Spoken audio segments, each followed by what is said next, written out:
ఏం చేస్తే మనం సక్సెస్ అవుతాం, వక్తగా మంచి సక్సెస్ అవుతాం అనే విషయాన్ని చెప్పడానికి అత్యద్భుతమైన టాపిక్ బాడీ లాంగ్వేజ్. శరీర భాష. ఆ శరీర భాష ఎలా ఉండాలి అనే విషయాన్ని చెప్పడానికి మన ముందుకు వచ్చిన స్పీకర్ గురించి పరిచయం చేయవలసిందిగా భవానీ గారి కోరుతున్నాను. అందరికీ నమస్కారం అండి. కృష్ణమూర్తి సార్కి, గంప నాగేశ్వరరావు గారికి, మన ఇన్ఛార్జ్ అయిన తేజస్వి సార్కి, నా కో ట్రైనర్స్ అయిన విజయలక్ష్మి గారు, ఇజ్రాయెల్ బాబు, ప్రతి జూమ్ లో ప్రతి ఒక్కరు పార్టిసిపేట్స్ అందరికి కూడా హ్యాపీ ఈవినింగ్ అండి. అయితే ఈ రోజు అండి, నా పేరు వచ్చి భవానీ, నేను 70th బ్యాచ్ ట్రైనర్ని. ఈ రోజు సార్ చెప్పినట్టు బాడీ లాంగ్వేజ్ అనేది ఒక పబ్లిక్ లోకి వెళ్ళి మనం స్పీచ్ ఇచ్చేటప్పుడు కానీ, నలుగురిలోకి వచ్చి మాట్లాడేటప్పుడు కానీ చాలా ఇంపార్టెంట్ రోల్ ప్లే చేస్తుందండి. దాని గురించి ఈరోజు చెప్పడానికి మన ముందుకు వచ్చిన స్పీకర్ అండి, మా 70th బ్యాచ్ మా కో ట్రైనర్ అండి, పేరు వచ్చి ఇజ్రాయెల్ బాబు సిరిపంగి. ఈయన గురించి చెప్పాల్సి వస్తే, సార్ ఎప్పుడు చిరునవ్వుతో అందరితో మంచిగా ఉంటూ చాలా మృదు స్వభావం అండి. 70th బ్యాచ్ లో చాలా యాక్టివ్ గా పార్టిసిపేట్ చేసే వారిలో వీరు కూడా ఒకరు. అయితే సార్ యొక్క క్వాలిఫికేషన్స్ గురించి మాట్లాడుకోవాల్సి వస్తే, సార్ వచ్చి ఎంటెక్ చేశారండి. తర్వాత diploma in psychology in guidance and counselling specialise సబ్జెక్టులుగా డిప్లొమా చేశారు సార్. ఎక్స్పీరియన్సెస్ గురించి వస్తే, సార్కి 10 years టీచింగ్ ఎక్స్పీరియన్స్ ఉండి లెక్చరర్ గా. అయితే ప్రస్తుతం సార్ వచ్చి DTU GKY skill development centre లో వర్క్ చేస్తున్నారండి, గొల్లపూడిలో. Sir, Israel sir, please welcome అండి. Digital dais is yours. మీదైన స్టైల్లో మీరు బాడీ లాంగ్వేజ్ చెప్పండి, నుంచొని చెప్తారు మీరు. Please welcome sir. Thank you, ma'am, for your valuable introduction. Very much thankful, ma'am. All of you, good evening, happy evening to all. Today, we are in a very special day. Already మనం EPS లో starting నుంచి చూస్తున్నామండి. మనం goal setting, అలాగే content preparation, stage fight అని మనం topic చూసుకోవడం జరిగింది.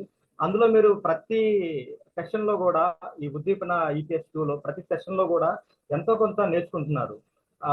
కాబట్టి మనం ఏంటంటే ఈరోజు ఎంతో ముఖ్యమైన టాపిక్ అయినటువంటి బాడీ లాంగ్వేజ్ గురించి ఈరోజు చెప్పడానికి నేను రావడం జరిగింది. ఈ బాడీ లాంగ్వేజ్ మనకి ఎలాగైతే డిఫరెంట్ లాంగ్వేజెస్ మనం మాట్లాడతాము, అంటే మనం ఎదుటివారితో కమ్యూనికేట్ చేయాలి, ఎదుటివారితో మాట్లాడాలంటే మనకి ఏదో ఒక కమ్యూనికేషన్ కావాలి. అలా కమ్యూనికేట్ కావాలంటే మనకి ఏదో ఒక లాంగ్వేజ్ కావాలి. జనరల్ గా మనం ఏపీ కానీ తెలంగాణ కానీ మన భాష, మన మాతృభాష తెలుగు. అదేవిధంగా నార్త్ సైడ్ చూసుకుంటే హిందీ ఉంటుంది, అలాగే ఇంగ్లీష్ కూడా మాట్లాడతారు. మరి ఈ భాషలన్నీ మనకు తెలుసు. మరి ప్రత్యేకంగా ఈ బాడీ లాంగ్వేజ్ ఏంటండి? ఎవరన్నా పార్టిసిపెంట్లు ఉన్న వాళ్ళు ఎవరన్నా ఒకళ్ళు రెస్పాండ్ అయ్యి కొంచెం చెప్పగలరా? What is the meaning of body language?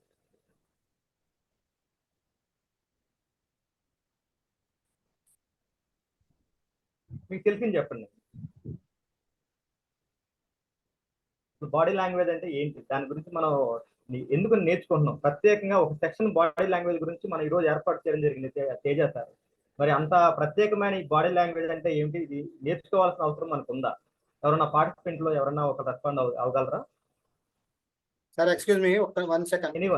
Participants అందరూ వీడియోస్ ఆన్ చేసుకోండి. విజయకృష్ణ గారు. అవునండి, మాత్రం కంపల్సరీగా మన సెషనే బాడీ లాంగ్వేజ్ కాబట్టి కంపల్సరీగా ప్రతి ఒక్కరు కూడా కొంచెం మీ బాడీ కనబడే విధంగా స్క్రీన్ ప్రజెన్స్ ఇవ్వండి. ఎందుకంటే మన ఫీర్ అనేది ఈ సెషన్ తో కన్వర్ట్ అయిపోవాలండి.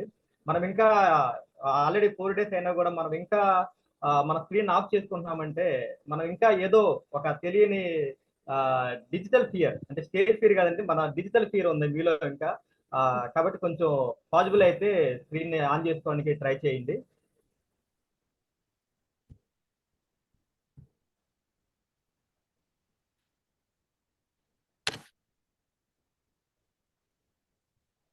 ఓకే అండి, ఎవరన్నా చెప్పగలరా బాడీ లాంగ్వేజ్ అంటే ఏంటో?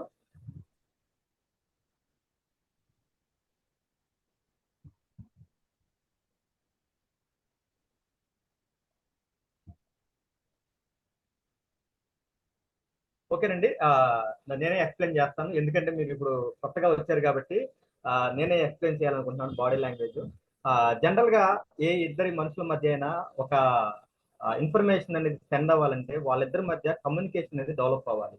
అంటే కమ్యూనికేషన్ అంటే ఒక సెండర్ ఉండాలి, ఒక రిసీవర్ ఉండాలి. అంటే పంపించే అతను ఉండాలి, ఆ పంపించిన దాన్ని రిసీవ్ చేసుకునే పర్సన్ కూడా ఉండాలి. వాళ్ళిద్దరు ఉంటేనే ఆ యొక్క కమ్యూనికేషన్ అనేది పర్ఫెక్ట్ గా జరుగుతుంది. అంటే మనం ఈ కమ్యూనికేషన్ అనే దాన్ని రెండు విధాలుగా మనం డివైడ్ చేసుకోవచ్చండి.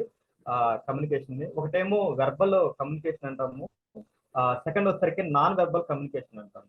మనం ఏదైతే లాంగ్వేజెస్ ఉన్నాయో తెలుగు, హిందీ, ఇంగ్లీష్, వీటిని మనం మాటల ద్వారా మనం ఎదుటి వారికి ఎక్స్ప్రెస్ చేస్తే అది మనకి దానిని మనం వెర్బల్ కమ్యూనికేషన్ గా చెప్పొచ్చు. అంటే ఇప్పుడు నేను మాట్లాడుతున్నాను, తెలుగు భాషలో నేను మాట్లాడుతున్నాను అంటే నా యొక్క కమ్యూనికేషన్ ఇప్పుడు ఏ కమ్యూనికేషన్ అని నేను చెప్పాలనుకుంటే నేను ప్రజెంట్ ఇప్పుడు మీతో వెర్బల్ కమ్యూనికేషన్ చేస్తున్నాను. అలా కాకుండా ఎట్ ఎ టైం నేను వెర్బల్ చేస్తున్నాను, అదే విధంగా నేను మాట్లాడుతున్నాను, మళ్ళీ అదే విధంగా నా బాడీ కానీ నా హ్యాండ్ కానీ ఆటోమేటిక్ గా మూవ్ అవుతూ ఉన్నాయి. అంటే ఇక్కడ ఏం జరుగుతుందంటే నా మాటలేమో వెర్బల్ కమ్యూనికేషన్ కింద వస్తాయండి. నా బాడీ లాంగ్వేజ్ అంటే ఫేషియల్ ఎక్స్ప్రెషన్స్ కానీ, హ్యాండ్ మూవ్మెంట్స్ కానీ, లెగ్స్ మూవ్మెంట్స్ కానీ, మనం నుంచునే విధానం, ఇది మొత్తాన్ని కూడా మనం బాడీ లాంగ్వేజ్ గా తీసుకోవచ్చండి. ఈ బాడీ లాంగ్వేజ్ మనం నాన్ వెర్బల్ కి ఒక మంచి ఎగ్జాంపుల్ గా మనం తీసుకోవచ్చు. కాబట్టి జనరల్ గా మనం ఇంతకు ముందు అంటే దాదాపు కొన్ని వందల సంవత్సరాల క్రితం మనకి తెలుగు భాష కానీ, హిందీ కానీ ఈ ఎటువంటి భాషలు కూడా లేవు. మరి అన్ని సంవత్సరాల క్రితం వాళ్ళు భాష లేకుండా ఏ విధంగా మాట్లాడుకున్నారండి? వాళ్ళు కూడా కమ్యూనికేట్ చేసుకున్నారు, కానీ భాష లేదు. భాష అనేది తర్వాత మనం ఇంప్రూవ్ అయిన తర్వాత మనం తెలుగు భాషని, హిందీ, ఇంగ్లీష్ మనం ఇంప్రూవ్ చేసుకున్నాము వ్యాకరణాన్ని. మరి అంతకుముందు కూడా మనుషులు ఉన్నారు. మరి వాళ్ళు ఏ విధంగా కమ్యూనికేట్ చేసుకునే వాళ్ళు ఏ విధంగా మాట్లాడేవారు? ఎవరైనా చెప్పగలరండి? కొన్ని వంద సంవత్సరాల క్రితం మనుషులు ఏ విధంగా వారి యొక్క భావాన్ని ఎదుటి మనిషికి పంపించేవాళ్ళు?